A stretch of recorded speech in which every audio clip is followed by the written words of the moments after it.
Rajesh law centre में आप लोगों का स्वागत है। आज हम लोग चर्चा करेंगे कि अगर किसी व्यक्ति पर SC/ST एक्ट के तहत मुकदमा दर्ज होता है तो उसमें गिरफ्तारी कितने दिन के भीतर हो जाती है। अक्सर देखिए एक बहुत बड़ा भ्रम है समाज में कि SC/ST एक्ट अगर किसी पे लग गया तो ऐसा लगता है कि उसके जो है सारे खून ही सूख उठेंगे, सूख ले जाएंगे। ऐसा कुछ नहीं है। जिस तरह से अन्य एक्टों में अपराध होने पे प्रोसीडिंग चलता है वैसे ही SC/ST एक्ट लगने पे भी प्रोसीडिंग चलता है। थोड़ा सा 19-20 तो होगा ही, लेकिन SC/ST act, POCSO act, IPC या जो भी गुंडा एक्ट, ठीक है, गैंगस्टर एक्ट है, आपका आर्म्स एक्ट लगा हुआ है, गौ वधू अधिनियम लगा हुआ है, कोई भी एक्ट लगा हुआ है, जितने भी स्पेशल लॉज हैं IPC को छोड़ के, चाहे वो आपका दहेज प्रतिषेध अधिनियम लगा हुआ हो, आप पे गुंडा एक्ट लगा हो, आप पे गैंगस्टर एक्ट लगा हुआ हो, आप पर SC/ST एक्ट लगा हुआ हो, पॉक्सो लगा हुआ हो, गौवध निवारण अधिनियम लगा हुआ हो, किसी भी एक्ट के तहत आर्म्स एक्ट लगा हुआ, तो वहां थोड़ी सी प्रक्रिया स्पेशल बनाई जाती है। एक तो लगभग अपराधों को कॉग्निजेबल बना दिया जाता है, इन सारे अपराधों में FIR दर्ज हो जाएगी और सबके सब लगभग जो है, और उसमें अरेस्टिंग भी बिना वारंट के हो सकती है, और लगभग कुछ गंभीर अपराधों को या पूरे के पूरे एक्ट को भी अजमानती बना दिया जाता है। इसका मतलब है कि आप जमानत की मांग अधिकार पूर्वक नहीं कर सकते अजमानती अपराध में, आपको रिक्वेस्ट करना होगा कोर्ट से। अब अगर किसी व्यक्ति पर SC/ST एक्ट लगा हुआ है तो एक बात मैं बता दूं कि SC/ST एक्ट को केवल एक शब्द से नहीं समझना है।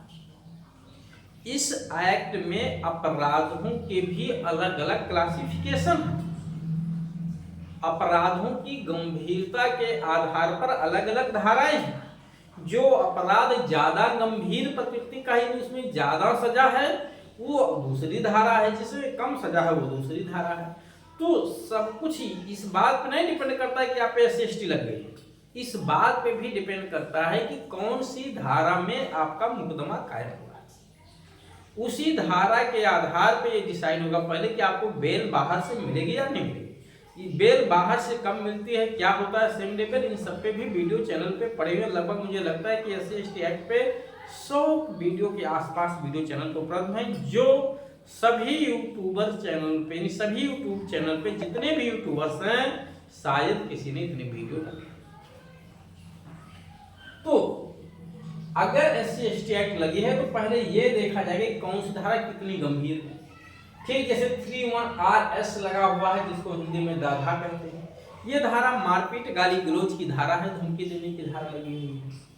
31W12 लगा हुआ है, छेड़खानी की धारा लगी हुई है। 32BA लगा हुआ है, इसका मतलब है कि कुछ लिस्टेड अपराधों को IPC के आपने कारित किया है।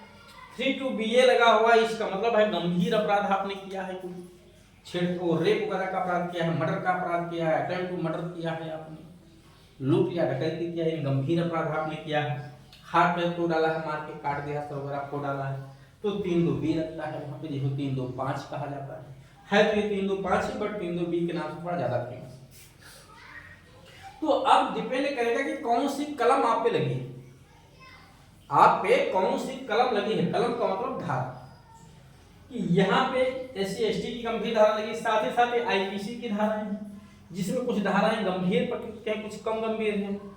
मारपीट की धाराएं अमूमन बहुत गंभीर प्रकृति की नहीं होती हैं, लेकिन वहीं पे रेप मर्डर की जैसी धाराएं लगी हुई हैं तो ये गंभीर प्रकृति की हैं। आत्महत्या करने के लिए उकसाया है किसी को, आप 307 लगा हुआ है, तो गंभीर धाराएं भी हैं। तो अगर धारा गंभीर प्रकृति की है, ठीक है, तो गिरफ्तारी कितने दिन के भीतर होगी।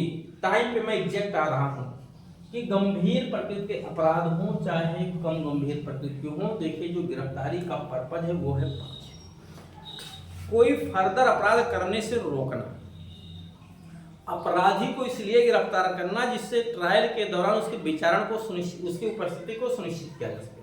अपराधी को इसलिए गिरफ्तार करना जिससे अन्वेषण की प्रक्रिया में उसकी सहायता बराबर ली जा सके। अपराधी को इसलिए गिरफ्तार करना जिससे उस मामले में जो भी संबंधित पक्षकार या साक्षी उनको डरा धमका ना पाए।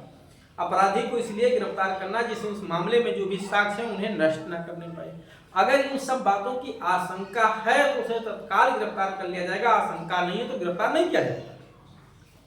लेकिन अब इसी में एक बात और आती कि अपराध अगर गंभीर प्रकृति का, अपराध अगर गंभीर प्रकृति का है तो ऐसे में आशंका इन पांचों में से कोई ना कोई जरूर होती है कि वो भाग जाएगा, फर्दर अपराध और करेगा, वो साक्ष्य को नष्ट करेगा, छिपाएगा, मिटाएगा।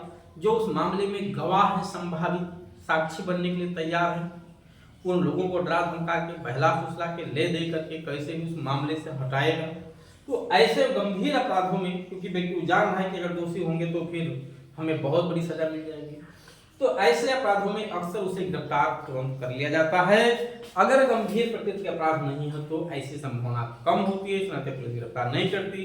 ठीक इसी पे आप केस भी पढ़ेंगे, रजनीश का केस, बिहार राज्य का केस है, जिसमें सुप्रीम कोर्ट ने कहा भी है कि 7 वर्ष तक के कारावास दंडनीय अपराधों में गिरफ्तारी तभी की जाए जब ऐसी परिस्थितियां पांचों में से कोई एक या अधिक विद्यमान हो।